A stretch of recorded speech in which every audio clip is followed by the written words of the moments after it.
in favor of the motion may say aye. All those against it may say no. I think ayes have it. Consequently, the motion is adopted.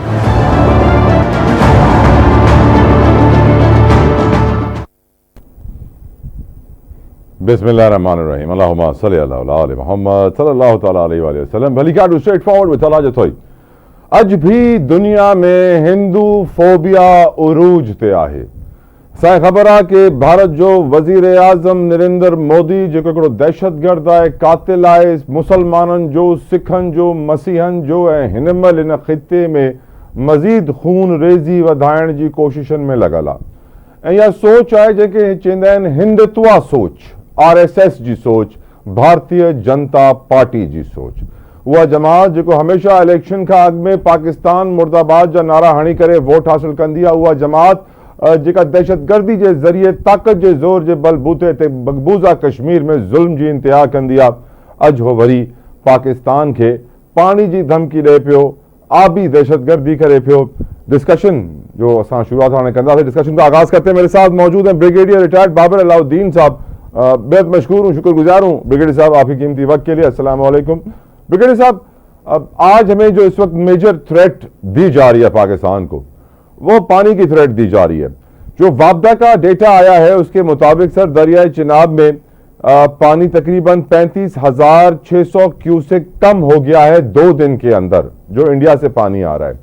और हम ये जानते हैं कि हमारी हुकूमत ने आज कौमी असम्बली के खुसूसी इजलास में ये कहा है कि अगर पानी के साथ कुछ भी छेड़छाड़ की गई, पानी बंद किया गया, तो ये ऐलान जंग होगा।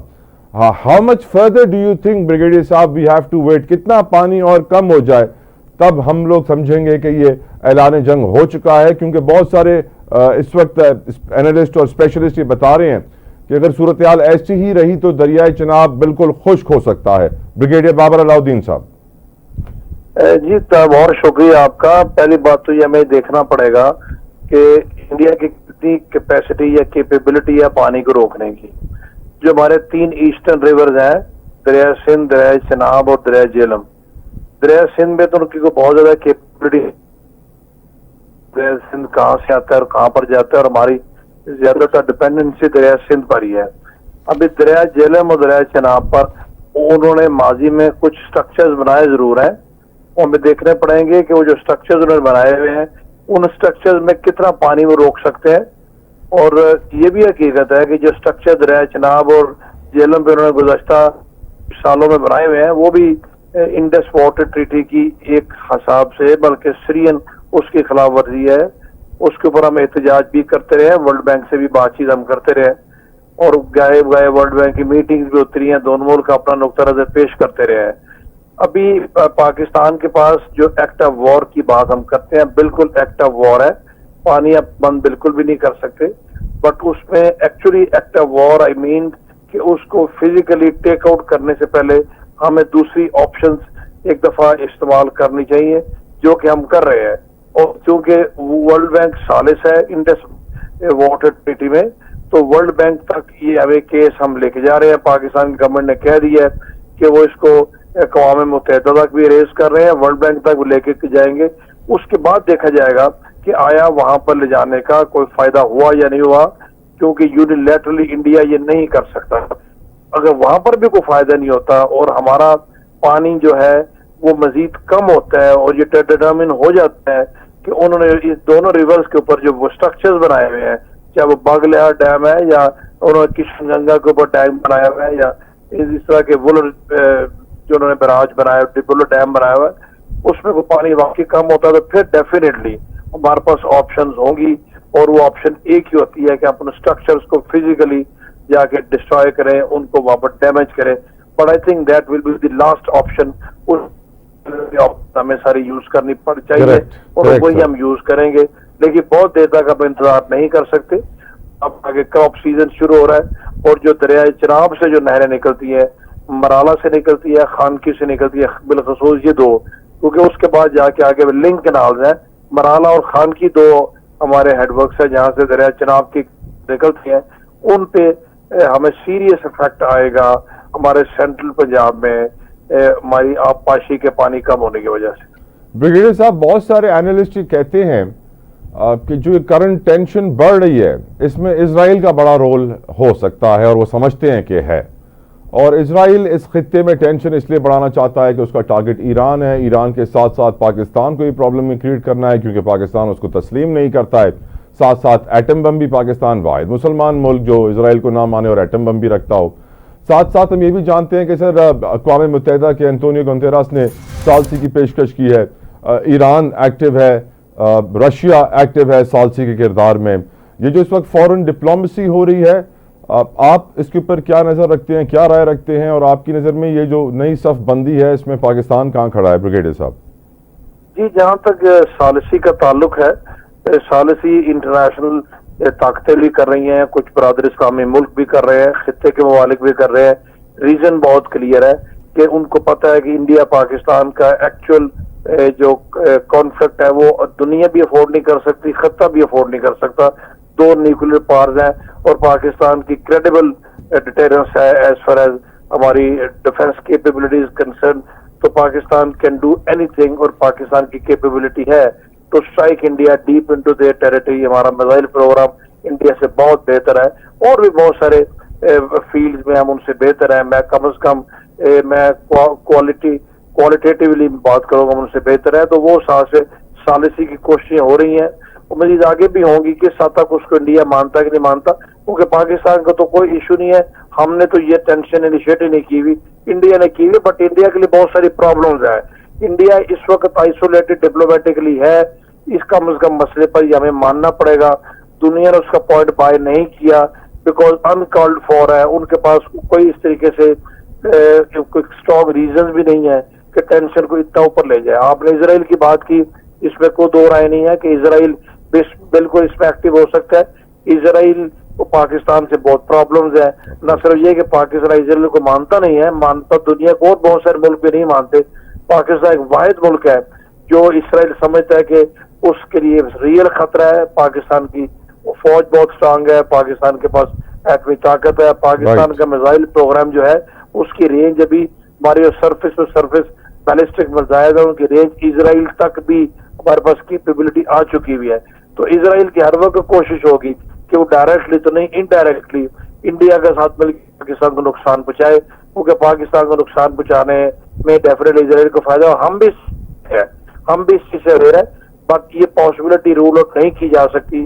रूल आउट तो दूर की बात है, मैं आपके पास इत्तेफाक देयर आर इंफॉर्मेशन कि कम से कम इंफॉर्मेशन शेयरिंग तक, इंटेलिजेंस शेयरिंग तक इसराइल बिल्कुल है। और माजी में भी इसराइल की तरफ से इस तरह की इतला मिलती रही है, लेकिन वो पाकिस्तान के डायरेक्ट कॉन्फ्लिक्ट में आ नहीं जाते, आ नहीं सकते। उनको हिंदुस्तान की सूरत में एक ऐसा मौका मिला हुआ है, एक ऐसी अपॉर्चुनिटी मिली हुई है जो मिल के पाकिस्तान को नुकसान पहुंचाने की कोशिश करें। सर, आज हमारे चीफ ऑफ आर्मी स्टाफ ने जो 15th नेशनल वर्कशॉप बलूचिस्तान के पार्टिसिपेंट से खिताब किया और उसके अंदर बताया गया कि हमारी फौज हम वक्त तैयार है किसी भी दहशतगर्द के नापाक अज़ाइम मज़मूम मकासद खाक में मिलाने के लिए। बट एक सवाल जो यहाँ पे आपसे पूछना चाहता हूँ, दुश्मन क्योंकि बलूचिस्तान पर बड़ी गहरी नज़रें लगाए हुए है और ये बात हम बहुत दफ़ा मीडिया में डिस्कस कर चुके हैं कि बलूचिस्तान के अंदर कितने इनके सेल्स काम कर रहे होते हैं दहशतगर्दों के, जो कि एक्टिव हो जाते हैं, इनएक्टिव भी हो जाते हैं, और कहा जा रहा है कि कोशिश की जाएगी कि उन्हें एक्टिव किया जाए। इसीलिए आज बहुत ज़रूरी था कि बलूचिस्तान के डेलीगेट्स के साथ आज चीफ ऑफ आर्मी स्टाफ ने मुलाकात भी की और वाज़े मैसेज भी भेज दिया पूरे बलूचिस्तान में। आप इस मैसेज को कैसे देखते हैं ब्रिगेडियर साहब? चीफ ऑफ आर्मी स्टाफ की तरफ से बलूचिस्तान के लोगों के लिए मैसेज देना बहुत जरूरी भी था। आपको याद हो, आज से 2 हफ्ते पहले ओवरसीज कॉन्फ्रेंस में भी उन्होंने बहुत क्लियर मैसेज दिया था बलूचिस्तान के उन लोगों को जो कि वहां पर शोरश पैदा करने की कोशिश करते हैं, और हिंदुस्तान को बहुत वाज़ेह पैगाम दिया था जिसकी वजह से हिंदुस्तान को बहुत प्रॉब्लम्स भी हुई। यही एक रीजन है और उसको जिक्र भी करते। चीफ ऑफ आर्मी स्टाफ की तरफ से पैगाम जाना बड़ा अपने लोगों के लिए बड़ा पॉजिटिव होता है, इनकरेजिंग होता है, मोटिवेटिंग होता है, और दुश्मन के लिए जाहिर एक बड़ा वाज़ेह पैगाम होता है। और इस मौके के ऊपर जब हिंदुस्तान के साथ टेंशन है, और इसमें कोई दो राय नहीं है कि हिंदुस्तान ये समझता है कि पाकिस्तान की फौज बलूचिस्तान और खैबर पख्तूनख्वा में दहशतगर्दी के खिलाफ जंग में मसरूफ है, तो मैं भी वो ये समझते हैं कि शायद ईस्टर्न बॉर्डर पे हम थोड़े वीक है, जो कि ऐसा इंशाल्लाह नहीं हो सकता, ना ही हो रहा है। हमने अपने तमाम जितने भी पॉसिबल मरीज हमने लिए हुए हैं, लेकिन बलोचिस्तान की सिचुएशन के हिसाब से chief of the army staff का ये पैगाम भी वाजे है। और अभी भी बलोचिस्तान में पाकिस्तान फौज और सिक्योरिटी फोर्सेस बहुत सारे एक्टिव ऑपरेशन में शामिल है। हिंदुस्तान डायरेक्टली इन तमाम नाम नहाद अलहदगी पसंद तंजीमों को सपोर्ट करता है, हर लिहाज से उनकी मुआवनत करता है। तो उसके सबूत उनके खुद भी हैं, रॉ की लीक डॉक्यूमेंट में भी आते हैं। तो जाहिर है उनको तो खुशी है, वो तो चाहेंगे कि पाकिस्तान जितना इससे नुकसान पहुंचे, लेकिन हमने भी इन चीजों के ऊपर अपने मैयज लिए हुए हैं। हमें भी पता है कि दुश्मन क्या चाहते हैं। तो मेरे ख्याल है बलोचिस्तान के स्टूडेंट्स को एंगेज करना एक बहुत अच्छी कोशिश, और वो भी at the highest level by the chief of the army staff. Direct message जब इन स्टूडेंट्स को गया, स्टूडेंट्स के जरिए अक्रॉस बलोचिस्तान यूथ को गया, तो उससे मुझे कोई शक नहीं है कि उसके मुस्बत असरात पड़ते हैं as far as Balochistan population is concern. Brigadier साहब, फलस्तीन गजा की जंग चल रही है, रशिया और यूक्रेन की जंग चल रही है। अब यकीनन अगर इस खित्ते के अंदर भी जंग शुरू हो जाए पाकिस्तान इंडिया के दरमियान, तो मैं समझता हूँ कि शायद हम वर्ल्ड वॉर की तरफ बढ़ेंगे। और साथ साथ सर, जिस तरह हमने गाजा पे जुल्म की इंतहाएं देख ली, कि शायद ऐसे मनाजिर देख लिए जो ज़िंदगी में कभी सोचे भी ना थे, जेनोसाइड के, नस्ल कुशी के। और अब जब हम कश्मीर में जुल्म होता हुआ देख रहे हैं, तो हम सोचते हैं कि क्या कोई इनको बचा सकता है, कोई इनकी मदद को आ सकता है, लेकिन फिर गाजा का हाल देख कर रियलाइज़ होता है कि शायद अब कोई नहीं आ सकता। आप क्या समझते हैं सर? गाजा की ताला साहब को जंग को मैं जंग नहीं कहता, ये तो वन साइडेड बिल्कुल जेनोसाइड है कि एक मुल्क अपनी पूरी मिलिट्री माइट के साथ नहती पॉपुलेशन के ऊपर पिछले 2 साल से बम बरसा रहा है। 70,000 लोगों को शहीद कर दिया, 1 लाख से ऊपर जख्मी कर दिए, पल्वराइज कर दिया। वो कोई जंग नहीं है। जंग तो वो होती है कि दूसरी साइड में पास भी कैपेबिलिटी हो, तो फिर पता चलता है। रशिया और यूक्रेन की वॉर भी इम्बैलेंस्ड वॉर है। पाकिस्तान इंडिया का जो कॉन्फ्लिक्ट है वो बिल अगर हुआ खुदा ना खास्ता मुख्तलिफ होगा, उससे बिल्कुल मुख्तलिफ होगा, बिकॉज दोनों मुल्कों के पास कैपेबिलिटी है। और पहले राइट, आई थिंक लाइन थोड़ी डिस्टर्ब थी जी, क्योंकि अभी कैपेबिलिटी से बहुत बेहतर आपके वो ठीक है। इंटरनेशनल लेवल पे ग्रुपिंग्स भी होती हैं, अलायंसेज भी बनती हैं।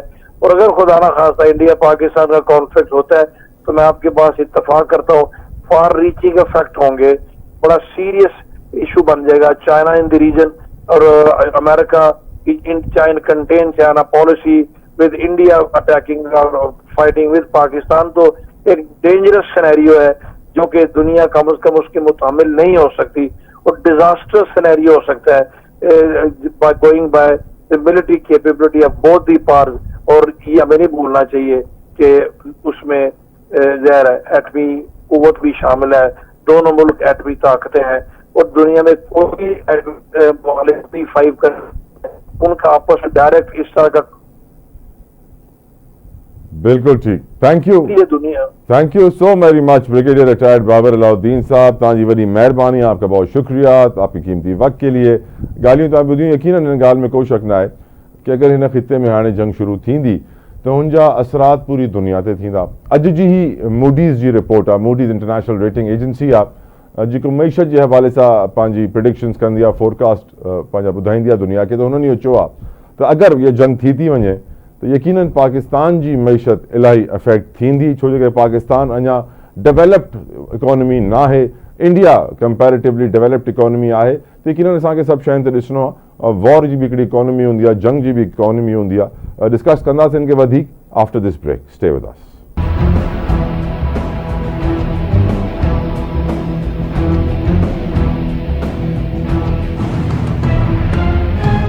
Welcome back viewers. हाणे जेको मां प्रोग्राम में डिस्कस करणु चाहींदुमि हिकिड़ो इलाही इम्पोर्टेंट केस आहे। हीउ केस मां सम्झा थो पाकिस्तान जी तारीख़ जे लाइ हिकिड़ो अहिड़ो केस आहे जेको हर कोई यादि रखंदो अचण वारे कई सालनि ताईं, कि सुप्रीम कोर्ट जे आइनी बेंच हिकिड़ो फ़ैसिलो ॾिनो। सुप्रीम कोर्ट जे आइनी बेंच में 60 खां मथे समातूं थी चुकियूं आहिनि हिन केस जूं। हाई कोर्ट में 55 खां मथे समातूं हिन केस जी थी चुकियूं आहिनि। हाई कोर्ट में फ़ैसिलो अची वियो त सिविलियन जो मिलिट्री कोर्ट ट्रायल नथो थी सघे, जंहिंखां पोइ हिंजी अपील सुप्रीम कोर्ट में वही है। हाँ सुप्रीम कोर्ट अज ये फ़ैसिलो महफूज़ करे वरितो ऐं सुठी ॻाल्हि इहा आहे कि इहो ॿुधायो थो वञे त हिन हफ़्ते ई हिन केस जो फ़ैसिलो भी अची वेंदो, which would be a big achievement मां सम्झां थो आइनी बेंच लाइ। पर गॾोगॾु PTI लाइ हे केस इलाही इम्पोर्टेंट आहे, छो जे करे 9 मई जे हवाले सां जेके हमला थिया, उन ते जेके केस थिया, उन जेको ट्रायल थियो, हुनखे 2 साल थी विया आहिनि। 2 सालनि खां माण्हू अंदरि आहिनि ऐं अञा ताईं इहो ई डिसाइड न थी सघियो आहे कि हुननि जो केस मिलिट्री कोर्ट में हलंदो, सिविलियन कोर्ट में हलंदो। कुछ माण्हुनि खे तव्हांखे ख़बर आहे 100 जे करीब माण्हुनि खे सज़ाऊं भी थी चुकियूं आहिनि। गुफ्तगू करते हैं, वेलकम करना चाहूँगा प्रोग्राम में PTI के रहनुमा है, माहिर कानून है, एडवोकेट अहमद अवैस साहब। मैं समझता हूँ बड़े अच्छे शायर भी हैं, इनकी बड़ी अच्छा इनका मिजाज है, उर्दू अदब से लगाव है। बहुत शुक्रिया अहमद साहब आपके वक्त के लिए। अहमद साहब, आज एक बहुत बड़ा फैसला महफूज हो गया है सिविलियन का मिलिट्री कोर्ट ट्रायल के हवाले से। आइनी बेंच में 60 से ऊपर समातें हुई हैं। इस केस से यकीनन आपको मालूम है कि 9 मई के जो कैदी हैं उनका मुस्तकबिल जुड़ा है। बहुत सारे लोग ये कहते हैं कि इस केस से इमरान खान का मुस्तकबिल जुड़ा है कि उनका केस मिलिट्री कोर्ट में जाएगा या नहीं। आपकी नज़र में इस हफ्ते अगर ये फैसला आ जाता है, और इसकी 2 ही प्रोबेबिलिटीज़ हैं, एक ये है कि सिविलियन का मिलिट्री कोर्ट ट्रायल नहीं हो सकता लाइक बिफोर जिस तरह पहले आया था, एक होगा कि हो सकता है। इन दोनों प्रोबेबिलिटीज़ को मद्देनजर रखते हुए अपना लीगल ओपिनियन बताइए अहमद साहब। बिस्मिल्लाहिर्रहमानिर्रहीम। देखिए, बात यह है कि जिस उजलत के साथ 26वीं तरमीम की गई है और उसमें जैसे जैसे मुसवदा उसका बन के आया और लॉ सेक्रेटरी समेत, लॉ मिनिस्टर समेत कैबिनेट के मेंबरान ने भी उस मुसवदे को नहीं देखा था कि क्या इसमें लिखा हुआ और क्या तरमीम होगी। इन सारी बातों को मद्देनजर रखा जाए और उसके बाद आपने देखा कि जजिस की अपॉइंटमेंट किस तरीके से हो रही है और धड़ाधड़ हो रही है। और नया जब पे कॉन्स्टिट्यूशनल को अगर बेंच बनाना है और बनाया इन्होंने, तो सबसे एक्सपीरियंस और तजर्बाकार जजिस को उसमें रखना चाहिए, क्योंकि ये सबसे अहम इशू है। लेकिन सबसे जो जूनियर मोस्ट जजिस हैं, जिन्होंने एक दिन या सेम डे वोट लिया और जाके वो कॉन्स्टिट्यूशन बेंच में बैठ के, इससे आप अंदाजा लगा लीजिए कि वो किस हद तक वो जो है कॉन्स्टिट्यूशन की इज्जत और ताज़ीम उनके मद्देनजर है, किस हद तक पाकिस्तान का स्ट्रक्चर ऐसा जो परमानेंट बेस के ऊपर मुल्क के निज़ाम को एक अच्छे फास्ट तरीके के साथ चला ले और जिसके साथ जो है किसी को कोई हार्ड बर्निंग ना हो, बिल्कुल नहीं है। एक ही मतम नजर है कि यहाँ पर रूल ऑफ लॉ की जगह पर रूल ऑफ अथॉरिटी आए और डेस्पोटिज्म के निज़ाम के ऊपर एक मुल्क का निज़ाम चले। और अदलिया का जो तीसरा पिलर है पाकिस्तान के कॉन्स्टिट्यूशन को सामने रखें, तो थर्ड पिलर जो है जो अदलिया का है, उस पिलर को गिरा के उस जगह पे ऐसा लगता है कि एस्टेब्लिशमेंट का पिलर जो है खड़ा किया जा रहा है। तो ये नहायत खतरनाक सूरत हाल है। इसलिए खुदा करे कि कुछ उनके दिलों में रहम आ जाए और पाकिस्तान का मुस्तकबिल सामने रख लें और ये फैसला जो है वो मिलिट्री कोर्ट को वो रद्द करें। लेकिन बज़ाहिर जो हालात हैं उनके पेश नज़र से मैं नहीं समझता कि इतनी एफर्ट जिन्होंने की है मिलिट्री कोर्ट को जायज़ करार देने के लिए, तो वो उसको रायगा नहीं जाने देंगे। और ये लेट्स से कि वो फैसला देते हैं कि ट्रायल हो सकता है सिविलियन का मिलिट्री कोर्ट्स में, तो जो ये 9 मई के मुकदमे के अंदर लोग अंदर हैं सर, मुल्जिमान हैं जो 2 साल हो चुके हैं जिनको सर, इन जजिस को सामने रखें आप, तो फिर तो मैं ये कहूँगा कि ये इसको रूल आउट नहीं कर सकते आप। रूल आउट किया आउट राइटली हम समझें कि अदलिया इसको रिजेक्ट कर देगी, तो ऐसा मुझे महसूस नहीं होता। और जो 9 मई के मुल्जिमान हैं, आप समझते हैं फिर उनकी आज़ादी होगी नहीं होगी, मजीद सजाएं काटेंगे, बहुत हो गया नहीं हुआ? देखिए ना, आप अंदाजा लगाइए ना कि 9 मई 2023 का वाक़या है ये, 2 साल और दो साल तो गुजर गए।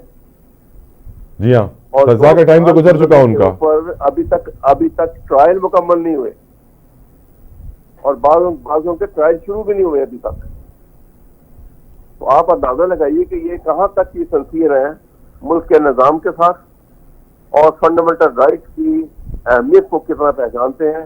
फिर तो अच्छी बात है कि सर मिलिट्री कोर्ट्स में ट्रायल हो, क्योंकि सिविलियन कोर्ट में तो तारीख रकम कर दी है। सिविल कोड, अब ये आपको अब तो देखा मिलिट्री कोड में तो कानून नाम की चीज नहीं ना होती, उनके अपने लिए है, ठीक है। ये मिलिट्री कोड जो है फौजियों के लिए है, बिल्कुल ठीक है, होना चाहिए, लेकिन सिविलियन का तो वहां पे कोई काम नहीं था। आर्टिकल 10A की तो एक सरियन वायलेशन है उसके अंदर, उसमें तो कोई शक ही कोई नहीं है, इसके बावजूद वो इसके ऊपर प्रेफरेंस कर रहे हैं। यानी जो देखिए ना आप कि जो पाकिस्तान के ऊपर टेररिस्ट अटैक होता है, अफगानिस्तान की सरजमीन से लोग इधर आके हमला करते हैं, तंग करते हैं और नुकसान पहुंचाते हैं इंसानी जानों का भी और प्रॉपर्टीज का भी, और फिर भाग जाते हैं। उनको उनमें से जो पकड़े जाते हैं उनमें से किसी का मिलिट्री ट्रायल हुआ है? आप मुझे ये बताइए, क्यों नहीं हुआ? क्या ये 9 मई के जो गिरफ्तार किए हैं ये उनसे बहुत ज्यादा खतरनाक मुजरिम है? सर फैज हमीद का तो हो रहा है सर मिलिट्री ट्रायल। हाँ जी, फैज हमीद का तो हो रहा है सर मिलिट्री ट्रायल। हाँ जी, वो तो हो रहा है ना, देख लीजिए ना, इनका तो हो रहा है। इसलिए जहां पे सिलेक्शन की बात आ गई तो फिर आप जो वहां पे तो इंसाफ तो खत्म हो गया ना, फिर इंसाफ को तो आपने जो है वो उस सब्र को खत्म कर दिया। तो लेट्स से आप देखें वो let's say sir let's say एक सिनेरियो, अगर आप इजाजत दें तो सर, मुझे इस वक्त याद आ रहा है साहिर लुधियानवी ने इंसाफ के मुतालिक एक कथा लिखा था। जी जी इरशाद। वो कहता है कि इंसाफ का तराजू जो हाथ में उठाए, ये बात याद रखे, जी सब मुनसिफों से ऊपर एक और भी है मुनसिफ, वो सर, तो वो जहां तो का मालिक सब हाल जानता है, बेशक नेकी के और बदी के अहवाल जानता है। ऐसा ना हो कि इंसाफ का ऐसा ना हो कि उसके दरबार का तराजू एक बार फिर से तोले, जालिम के जुल्म को भी, मुनसिफ के भूल को भी, और फैसला सुना दे, वो फैसला कि जिससे ये रूह कांप उठे। मंदो खेल साहब ने सर कुछ दिनों पहले ही खिताब किया था एक तकरीब में, और उन्होंने वाजे कर दिया था कि इंसाफ तो अल्लाह देता है, हम तो बस कानून के मुताबिक फैसले कर सकते हैं, हमें तो हलफ से बड़ा डर लगता है कि इसके किस तरह से पूरा करेंगे। तो उन्होंने काफी इशारा दे दिया था। अब सवाल आपसे ये है अहमद साहब, अगर लेट्स से इफ फैसला आ जाता है कि सिविलियन का मिलिट्री ट्रायल हो सकता है और इस फैसले के बाद आपके लीडर इमरान खान का केस मिलिट्री कोर्ट में चला जाता है, तो क्या होगा अहमद अवैस साहब? आपको लगता है उनको जल्दी सजाएं हो जाएंगी, बड़ी सजाएं होंगी, लाइफ टाइम उम्र कैद की सजा हो जाएगी? क्या होगा आपकी नजर में वर्स्ट केस? जरूर होगी, ये बिल्कुल ये मैक्सिमम पनिशमेंट के लिए जाएंगे। लेकिन मैं कहता हूं कि देखिए कौमों की जिंदगी में इंडिविजुअल जो है, फर्क जो है वो इतना मैटर फिर भी नहीं करता, लेकिन इसका जो नुकसान होगा ना वो बहुत बड़ा नुकसान, और वो नुकसान ये होगा जी कि जब मिलिट्री जो है वो सिविलियन का ट्रायल करेगी और उनको सख्त सजाएं देगी तो फौज के खिलाफ आवाम के दिलों में नफरत और बढ़ जाएगी, और ये बड़ी खतरनाक सूरत हाल है। ये सोचना चाहिए बिल्कुल कि जिनको हम अपना हीरो समझते हैं उनको विलन समझने लगेंगे और उनके नफरत का इजहार करेंगे लोग उनके खिलाफ। ये इससे नुकसानदेह सूरत हाल जो है किसी कौम के लिए क्या हो सकती है, ये मद्देनजर अगर रखें तो खुदा के लिए ऐसा जो है अगर फैसला आ जाए तो even then chief army staff जो है वो टीवी पे आगे कह दे कि हम नहीं चाहते हैं इसका और सिविलियन ट्रायल अलग होंगे, ये कौम के लिए नुकसान है।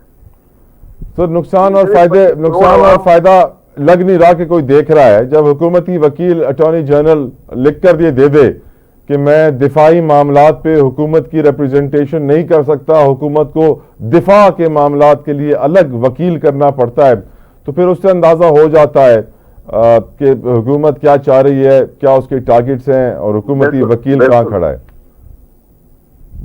ये देखें ना, ये हुकूमत को आप कभी गौर कीजिएगा, ये हुकूमत बिलखसूस शहबाज शरीफ ये एक बेल की मानंद है। आपको पता है कि बेल को ऊपर जाने के लिए, ऊंचाई पर जाने के लिए सहारे की जरूरत होती है। जी हाँ सर, उसके बगैर नहीं वो जा सकता। बेल वो जमीन पे ही घूम फिरती रहेगी, उसकी शाखें जो है, सहारा चाहिए। ऊपर जाना है तो उसको सहारा चाहिए, मजबूत ताना चाहिए, बिल्कुल ठीक, उसके साथ लगते हुए ऊपर चली जाएगी। अहमद ताना साहब उनको मिला हुआ है फिलहाल, और वो लगे हुए हैं उसके साथ, मुल्क तबाही के बहाने में पहुंचा हुआ है और हालात तो समझ नहीं रहे हैं। कभी आपने गौर किया कि इंडिया की पॉलिसी क्या है या क्या हो सकती है? वैसे गौर नहीं करता कोई। वैसे let's start the discussion on India. और मैं आपसे पहला सवाल अहमद साहब ये पूछना चाहूंगा कि जब से पाक भारत ताल्लुकात में कशीदगी आई है, आपने नोट किया है पीटीआर इमरान खान की खबरें टेलीविजन से गायब हो गई हैं सर? हाँ जी बिल्कुल, मिस कर रहे हैं आप अपनी खबरों को टेलीविजन से? जी बिल्कुल ऐसा ही है। तो देखिए, और आपकी दूसरी, लेकिन आपको मैं आपको इंटरेस्टिंग बात बताऊं सर कि ये देखें, इंडिया ने बड़ी इनडेप्थ पॉलिसी है उनकी, जिसको ये समझ नहीं रहे हैं। और वो पॉलिसी ये लग रही है कि देखें, इंडिया की इस वक्त बूमिंग इकोनॉमी है, जी हाँ, और इंडिया एक सूबे के अंदर फौज की मूवमेंट होती है। देखो ना, इतने बड़े इंडिया में सिर्फ पंजाब में ही मूवमेंट हो रही है ना, पंजाब और राजस्थान के अंदर, ऐसा ही है। अगर जंग हुई तो। वैसे वैसे वैसे एक सवाल मेरा आपसे अहमद साहब, आज जो कौमी असेंबली में सेशन हुआ सर, उसके अंदर ये कहा गया कि अगर पाकिस्तान का पानी रोका गया या बंद किया गया तो ये ऐलान जंग समझा जाएगा, एक्ट ऑफ वॉर समझा जाएगा। जबकि वापडा का जो डेटा है सर, 2 दिन में कोई 36,000 क्यूसेक पानी झेलम में कम हो चुका है सर। हम कितना पानी कम होने पे एक्ट ऑफ वॉर समझेंगे? आई थिंक थोड़ा कम अभी कम हुआ है, थोड़ा ज्यादा कम हो जाए। ये भाई इसी तरह करते रहेंगे एक्ट ऑफ वॉर। ये कब से शुरू किया हुआ है एक्ट ऑफ वॉर को? और आपने देखा एक और बात जी, इनका एक ये लॉजिक था, और लॉजिक दुरुस्त है कि इंडिया ने ये समझा, कहा कि पाकिस्तान की इकोनॉमी क्योंकि कमजोर है और पैसा इनके पास है नहीं, ये जंग जैसी सब जिसमें बहुत बहुत बहुत बड़ा खर्च होता है, ये वो मोल नहीं दे सकते, जंग लड़ने के काबिल नहीं है। तो फौरन शहबाज शरीफ ने उनको बड़ा रिबफ किया, बड़ा सख्त जवाब दिया। पता कैसे दिया आपको? जवाब दिया उन्होंने अपने कैबिनेट मेंबर्स की तनख्वाहें 140% बढ़ाकर सबूत दे दिया कि हमारे पास बहुत पैसा है, ऐसा ही है हम सर। जंग में देंगे। और वो इत्तलाक 1 जनवरी से हुआ है सर। जनवरी से लेके अब तक 4 माह की उनको इजाफी तनख्वाह मिलेगी, कोई 1.5-2 लाख से अब वो 5 लाख क्रॉस कर गए हैं सर। अंदाजा लगाइए आप, ये जिस मुल्क का हाल हो, और एक तरफ किसान जो है, जो 2-4 एकड़ का मालिक है, वो रोता फिर रहा है, उसकी गंदम उठाने वाला कोई नहीं है। आपकी नजर में क्या ये मौजूदा हुकूमत इस पाक भारत कशीदगी को कम कर पाएगी या नहीं सर? बिल्कुल कॉम्प्रिहेंशन ही नहीं है, इनमें अदराक ही नहीं है कि काम कैसे की जाएगी। और वो क्या कर रहे हैं, मैं आपको एक दोस्त से बता दूं, बताएं। मुझे लगता है ऐसे है कि वो इंडिया भी जंग तो नहीं कर, पाकिस्तान से जंग नहीं लड़ना चाहता। जो बंदा जो कंट्री जो है वो इकोनॉमिक्स के ऊपर लग जाता है कि इकोनॉमिक प्रोग्रेस हो और पैसा आए, वो जंग नहीं लड़ता। लेकिन वो पाकिस्तान की इकोनॉमी तबाह करने के ऊपर लगे हुए हैं। वो क्या करेंगे, ये टग ऑफ वॉर सिचुएशन को बढ़ाएंगे, लंबा कर देंगे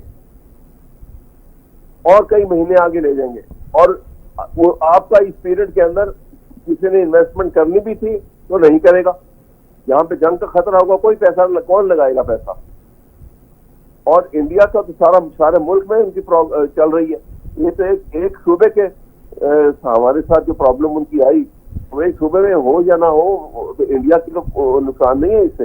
पाकिस्तान की शटर हो जाएगी, तबाह हो जाएगी सारी इकोनॉमी, अगर इसको फौरन खत्म करने की कोई तदाबीर ना। और जो हम डिप्लोमेसी कर रहे हैं सर, मोहसिन नकवी साहब खलीजी ममालिक के दौरों पर हैं, इसाक डार साहब भी कनेक्टेड हैं, तुर्किया का बयान, हम जानते हैं कि हम इस वक्त दुनिया के ताकतवर मुल्कों की तवज्जो इस जानिब करवाना चाहते हैं कि भारत कितना जुल्म कर रहा है। आपको पाकिस्तान की डिप्लोमेसी कैसी लग रही है सर?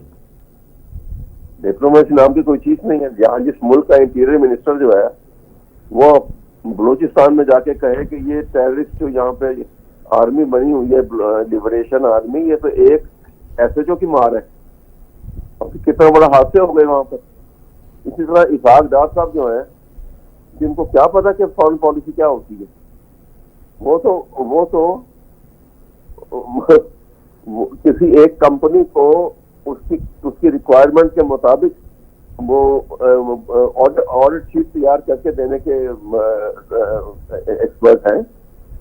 इसके अलावा तो उनकी कोई खूबी नहीं है। तो खुदा के लिए इस तरह से निज़ाम हुकूमत नहीं चला करते। बिल्कुल सूरत हाल पैदा हुई है। बिल्कुल ठीक सर। ये करप्शन का बाजार गर्म इस तेजी से हो रहा है और ये इसी पे हो रहा है कि ये मेक है वाइल द सनशाइन। फायदा उठा रहे हैं, आप कह रहे हैं मौका उनके हाथ आ चुका है। बस वो उसको, लेकिन मैं आपको बता दूं कि एक बात याद रखिएगा, जी, जी। फैज अहमद फैज का एक शेर पे मैं आपसे जल्दी में कह देता जी हूँ। जी जी जी। वो फैज ने कहा और पाकिस्तान के आवाम की साइकी का उसने तर्जमानी की है। उन्होंने कहा कि थे खाके राह भी ये लोग, कहरे तूफान भी, कि खाके राह भी ये लोग, कहरे तूफान भी, कहा तो क्या न कहा और किया तो क्या न किया। क्या बात है, डरे उस वक्त से। बहुत शुक्रिया एडवोकेट अहमद अवैस साहब आपके कीमती वक्त के लिए। यकीनन PTI जी नज़र में छो जे करे हुननि जी नज़र में उन्हनि ते वॾा ज़ुल्म थिया आहिनि ऐं हुननि लाइ वॾी मुश्किलात हिन गवर्नमेंट क्रिएट कयूं आहिनि, त हो कॾहिं बि गवर्नमेंट जी तारीफ़ न कंदा, तनक़ीद ही कनि था जेको कनि पिया। ऐं यकीनन ऑपोजिशन जो हिकिड़े हद ताईं कमु इहो ई हूंदो आहे, पर हिन इंडिया वारी सिचुएशन में मां सम्झां थो कि सभिनी सियासी लीडरनि खे गॾु थियणु घुरिजे, पार्टीज़ खे गॾु थियणु घुरिजे ऐं PTI जी जेका डिमांड आहे कि ऑल पार्टीज़ कॉन्फ्रेंस सॼो इहे बि थियणु घुरिजे। सभिनीनि खे हिकिड़े पेज ते अची करे हिकिड़ी आवाज़ में भारत खे जवाबु ॾियणु तमामु ज़रूरी आहे। मूंखे इजाज़त ॾियो, तव्हां सुभाणे मुलाक़ात थींदी, पंहिंजो ख़्यालु रखिजो। अंटिल देन, अल्लाह हाफ़िज़।